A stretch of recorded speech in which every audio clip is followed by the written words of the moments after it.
मुल्क में महंगाई की हफ्तावार शरह में तकरीबन 1% का इजाफा हो गया।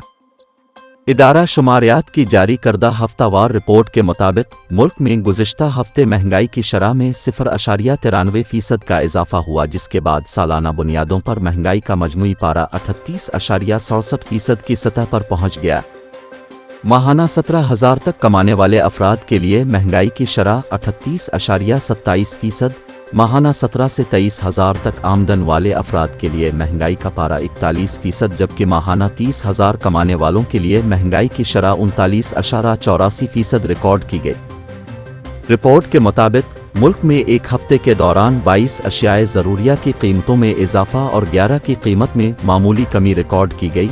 रवां हफ्ते पेट्रोलियम मसनूआत की कीमतों में 26 रुपये 2 पैसे तक का इजाफा हुआ।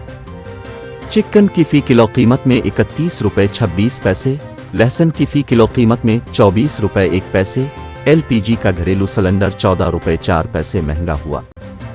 रिपोर्ट के मुताबिक गुज़िश्ता हफ्ते टमाटर की फ़ी किलो कीमत में 12 रुपये 39 पैसे की कमी, जबकि चीनी की फ़ी किलो कीमत में 5 रुपये 91 पैसे और आलू, गंदम का आटा, गुड़ और दीगर अशिया की कीमतों में भी मामूली कमी हुई।